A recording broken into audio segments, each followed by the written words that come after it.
What is up, everyone? It is Diecastbuffet here again. Guys, we have the 2001 Bill Elliott Dodge Dealers Dodge Intrepid. One of the most iconic cars of the early 2000s, and we have it in the studio. Let's hop to it. Easily one of the best looking paint schemes I have ever seen. Yeah, and ever, pun intended. It's such a simple car, guys, but man, does it look cool. I tell you what, if Dodge ever comes back to NASCAR, I hope they do something similar to this. Just a basic red paint scheme with the Dodge logos. It is just so iconic, man. And the build-up for Dodge's return to NASCAR was a massive, massive deal. It would be very much like nowadays if they came back. Because for people who don't remember, I believe they left in the 80s or the early 90s, and they were gone for like a decade to 15 years. And they announced in the late 90s they were coming back, right? And they were going to make their debut at the 2001 Daytona 500, or technically Speed Weeks, but you get what I'm trying to say. And the build-up for it, they signed the Petty Camp over from Pontiac. Evernham was starting his own team. And then you had the team Stacy Compton drove for, and Dave Blaney, I forget the team name. But then you had that one. And then you had Ganassi, which I think was driving Chevy in year 2000. They swapped over to the Dodge camp. So Dodge didn't do a Toyota 2007 where they had just like one or two very small upstart teams. They went in with heavy hitters, and they did a phenomenal job. In the front of the diecast, you have that iconic Dodge Intrepid front end with a Dodge RT. Just such a beautiful looking car, man. I absolutely love it. And what's fascinating about this particular car is this was one of the first ever Dodge 164s, I think, to be made. And the reason why I say that is it's so different. Not only do you have a bunch of window prints that are all over the car, they didn't do that always. For the year 2001 to 2003 Dodge Intrepids, they eventually got rid of that. So I'm assuming, and this is just from just being around the diecast universe so long, that this was something they wanted to do early on, and then they changed it maybe for cost-cutting measures, but inevitably they just went for just the normal clear plastic windows. I'll show another Dodge real quick what I'm talking about, where it's just like that, right? No black trim to it, just the clear. So it gives the impression that this is like a club car or or not to say elite, but like, a car you would get in like a 164 Gold Series box.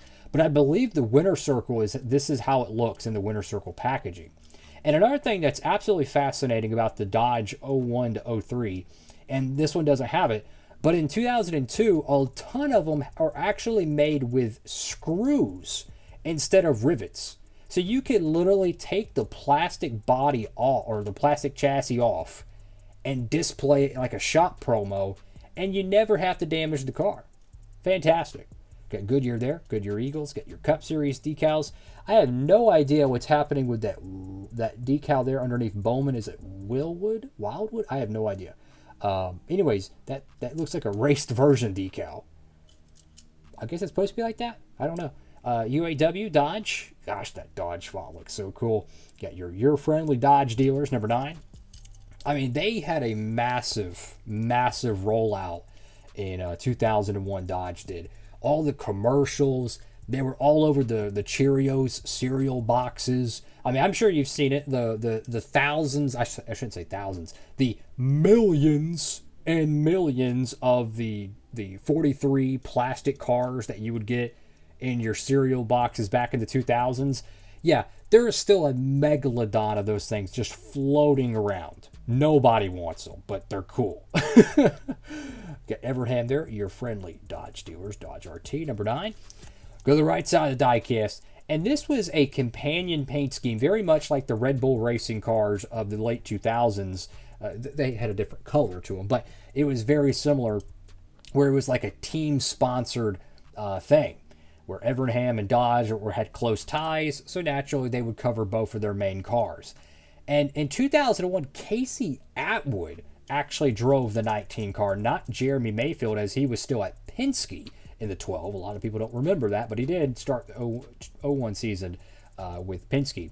Regardless, Casey Atwood had a red 19 car just like this one.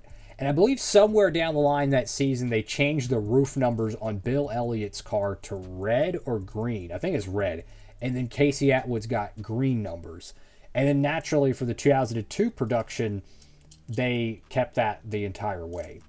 So there's a lot of new with this 2001 Bill Elliott. But I'm telling you, man, I would put this paint scheme as iconic as, you know, Dale Earnhardt, the black number 3. You have Jeff Gordon's rainbow car.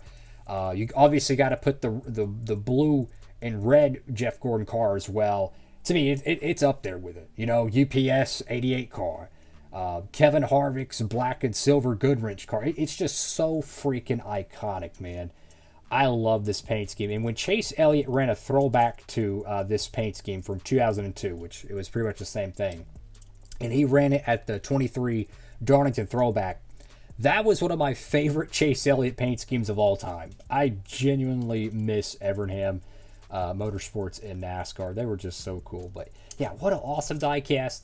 Highly recommend it. They overproduced it till the cows come home, so you don't have to worry about if you find this car brand new, you can open it up. This is a great condition piece. I mean, literally, I don't see any blemishes on it. Clearly, I bought it used, but I mean, there's just a little scuff there. Other than that, this thing's like 9.5 out of 10. Great display piece. Love to see it. Thank you all for watching. Have a blessed one, everybody. Diecast Buffet. Signing off.